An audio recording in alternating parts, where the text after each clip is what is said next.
Hello ICI loves, എല്ലാവരും സുഖമായിട്ടിരിക്കുന്നെന്ന് ഞാൻ വിശ്വസിക്കുന്നു. ഇന്ന് ഞാനിവിടെ ഒരു അടിപൊളി പെർഫെക്റ്റ് പാവ്ലോവയുടെ റെസിപ്പി, അത് നാടൻ ഫ്രോസ്റ്റിംഗ് ഉള്ള റെസിപ്പി ആയിട്ടാണ് വന്നിരിക്കുന്നത്. അതിനായിട്ട് ഞാനിവിടെ 100 ml എഗ് വൈറ്റ് എടുക്കുന്നുണ്ട്. അതായത് 3 എഗ് വൈറ്റാണ് ഞാൻ എടുത്തിരിക്കുന്നത്, 100 ml ആണ്. അപ്പോൾ ഞാനിത് ഒരു സ്റ്റാൻഡ് മിക്സറിലിട്ട്, നിങ്ങൾക്ക് സ്റ്റാൻഡ് മിക്സർ ഇല്ലെങ്കിൽ നമ്മുടെ ബീറ്റർ വെച്ച് ബീറ്റ് ചെയ്താൽ മതിയേ. ആദ്യം ഇതൊന്ന് ബീറ്റ് ചെയ്തൊന്ന് സ്വല്പം ഇങ്ങനെ പതഞ്ഞ് വരുമ്പോൾ ഇതിലേക്ക് നമുക്ക് മെല്ലെ മെല്ലെ പഞ്ചസാര ചേർത്ത് കൊടുക്കാൻ തുടങ്ങാമേ. അപ്പോൾ നമ്മളൊരു 1/4 കപ്പ് പഞ്ചസാര, നോർമൽ ഷുഗർ തരി ആയിട്ടുള്ളത് കുറച്ചായിട്ട് ചേർത്ത് അടിച്ചുകൊണ്ടിരിക്കണം. ഒറ്റയടിക്ക് ചേർക്കരുതേ. ഒറ്റയടിക്ക് ചേർത്താൽ ഇത് നന്നായി അടിച്ച് വരത്തില്ല, അതിങ്ങനെ തരിയായിട്ടിരിക്കും.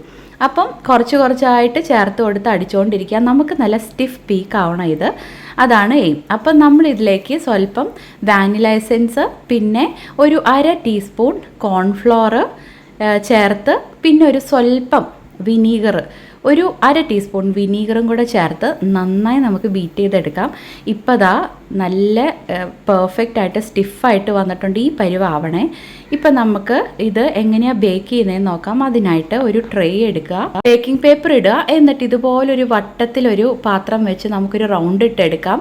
കുറച്ച് കറക്റ്റായിട്ട് നമുക്ക് ഒന്ന് സ്പ്രെഡ് ചെയ്യാൻ വേണ്ടി. എന്നിട്ട് നമ്മുടെ ഈ ബീറ്റ് ചെയ്ത് വെച്ചിരിക്കുന്ന മെറാങ് ഉണ്ടല്ലോ, അത് നമുക്ക് ഈ റൗണ്ടിനുള്ളിൽ തന്നെ ഒതുക്കി ഇതുപോലെ നന്നായി നമുക്കൊന്ന് സ്പ്രെഡ് ചെയ്ത് ഷേപ്പ് ചെയ്തെടുക്കാം. ഒരു കേക്കിൻ്റെയൊക്കെ ഏകദേശം ഒരു റഫ് ഷേപ്പ്, ഭയങ്കര ഭംഗിയായിട്ടൊന്നും ചെയ്യണമെന്നില്ല. ഞാൻ ചുമ്മാ ഒരു രസത്തിന് ഇതിൻ്റെ സൈഡൊക്കെ ഇങ്ങനെ ചെയ്ത് കൊടുക്കുന്നുണ്ട്. എന്നിട്ട് 20 ഡിഗ്രി സെൽഷ്യസിൽ പ്രീ ഹീറ്റ് ചെയ്ത ഓവണിൽ മിഡിൽ റാക്കി വെച്ച് ഒരു മണിക്കൂർ നമുക്ക് ബേക്ക് ചെയ്തെടുക്കാം. ഇതുപോലെ ശബ്ദം കേൾക്കണമെങ്കിൽ പെർഫെക്റ്റ്ലി ബേക്ക്ഡാണ്. ബേക്ക് ചെയ്ത് ഉടനെ എടുക്കരുതേ, ഓഫാക്കി ഓണിൽ തന്നെ 3 മണിക്കൂർ വെക്കുക, എന്നിട്ട് മാത്രമേ എടുക്കാവേ. എന്നാലാണ് അത് പെർഫെക്റ്റ് ആയിട്ട് വരിക. ഇപ്പം ഞാൻ ഇതിൻ്റെ മുകളിലേക്കുള്ള ഫ്രോസ്റ്റിങ്ങിന് വിപ്ഡ് ക്രീമിൻ്റെ റെസിപ്പി ഞാൻ ഇഷ്ടം പോലെ ഇട്ടിട്ടുണ്ട്, അതുകൊണ്ട് ഞാൻ പ്രത്യേകിച്ച് എടുത്ത് കാണിക്കുന്നില്ല. ലിങ്ക് ഡിസ്ക്രിപ്ഷനിൽ കൊടുത്തേക്കാമേ. അപ്പോൾ ദാ ഞാൻ വിപ്ഡ് ക്രീമാണ് ഇതിൻ്റെ മേലെ ആദ്യം ഇടുന്നത്, സ്പ്രെഡ് ചെയ്യുന്നത്. എന്നിട്ട് ഞാൻ ഇതിൻ്റെ മുകളിൽ യൂസ് ചെയ്യാൻ പോകുന്നത് നമ്മുടെ തനി നാടൻ ചക്ക, നല്ല ഫ്രഷ് ചക്ക. ഞാൻ അത് മിക്സിയിലിട്ട് പ്യൂരയാക്കി, ഞാൻ ഇച്ചിരി സ്വല്പം പഞ്ചസാരയും കൂടി ഇട്ടാണ് ഞാൻ പ്യൂരയാക്കിയത്. എന്നിട്ട് നന്നായി കുക്ക് ചെയ്തെടുത്താണ് അത് ഞാനൊരു പൈപ്പിംഗ് ബാഗിലിട്ടിട്ട് ഇതിൻ്റെ മുകളിലോട്ട് ഇങ്ങനെ പൈപ്പ് ചെയ്ത് കൊടുക്കുക. യൂഷ്വലി ബെറീസൊക്കെ ആണല്ലോ ഇതിൻ്റെ മുകളിൽ വെക്കുന്നത്.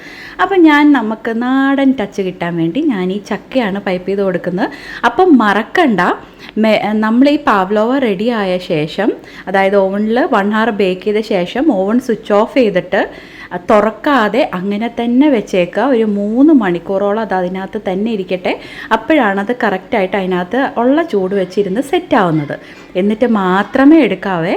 അപ്പോൾ അതാ ഞാൻ ചക്ക ഇവിടെ പൈപ്പ് ചെയ്ത് കൊടുത്തു, ചക്കയുടെ പ്യൂരി. എന്നിട്ട് കുക്ക് ചെയ്ത പ്യൂരിയാണ്. പിന്നെ ഇതിലോട്ട് മേളിൽ ഞാൻ കുറച്ച് ടൂട്ടി ഫ്രൂട്ടി ഇട്ട് കൊടുക്കുന്നുണ്ട്. പിന്നെ ഞാൻ കുറച്ച് വൈറ്റ് ചോക്ലേറ്റും കൂടെ. ഇത് നമ്മൾ ഇതുപോലെ ഫ്രോസ്റ്റിംഗ് ഒക്കെ വെച്ച് കഴിഞ്ഞാൽ പിന്നെ റെഫ്രിജറേറ്റ് ചെയ്യണേ.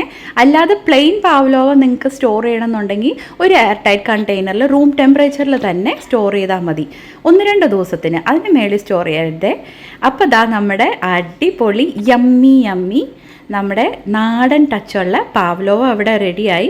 ഇനി ഞാനിത് മുറിച്ച് കാണിക്കാം കേട്ടോ, എങ്ങനെ അതിൻ്റെ ഇന്നറെന്നും കൂടെ കാണിച്ചു തരാമേ. അപ്പോൾ നിങ്ങൾക്ക് മനസ്സിലാവും എത്ര യമ്മി സോഫ്റ്റായിട്ടുള്ളൊരു ഇന്നറും പുറത്ത് ക്രിസ്പി ആയിട്ടുള്ളൊരു ഔട്ടറുമാണ് ഈ പാവ്ലോവയ്ക്കെന്ന്. നിങ്ങൾ ഈ റെസിപ്പി ഇതുപോലെ ഫോളോ ചെയ്താൽ പെർഫെക്റ്റ് ആയിട്ടുള്ള പാവ്ലോവ നിങ്ങൾക്ക് തയ്യാറാക്കി എടുക്കാമേ. അപ്പോൾ ഞാൻ കാണിച്ചു തരാം, അത് മുറിച്ച് കാണിച്ചു തരാം, എത്രത്തോളം യമ്മിയാണെന്ന് കാണിച്ചു തരാമേ.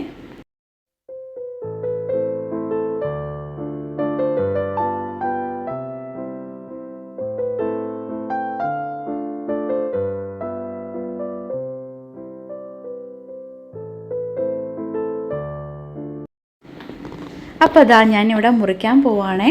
മുറിക്കുമ്പം നിങ്ങൾക്ക് പുറം കുറച്ച് ക്രിസ്പി ആയിട്ടും അകം നല്ല സോഫ്റ്റ് ആയിരിക്കുമേ. ഞാനപ്പോൾ മുറിച്ച് കാണിച്ചു തരാം എത്ര യമ്മി ആൻഡ് എത്ര പെർഫെക്റ്റ് ആയിട്ടാണ് നമ്മുടെ പാവ്ലോവ തയ്യാറായിരിക്കുന്നതെന്ന്. കണ്ടോ, എന്ത് യമ്മി ആൻഡ് പെർഫെക്റ്റ് ആയിട്ടാണ് നമ്മുടെ പാവ്ലോവ തയ്യാറാക്കുന്നത്. അപ്പോൾ എല്ലാവരും ട്രൈ ചെയ്ത് നോക്കുക. വീഡിയോ ഇഷ്ടപ്പെട്ടെങ്കിൽ ലൈക്ക് ചെയ്യുക, ഷെയർ ചെയ്യുക, സബ്സ്ക്രൈബ് ചെയ്യുക. വീണ്ടും ഇതുപോലത്തെ നല്ല അടിപൊളി റെസിപ്പി ആയിട്ട് കാണുന്നവരെ ബൈ, സ്റ്റേ സേഫ്.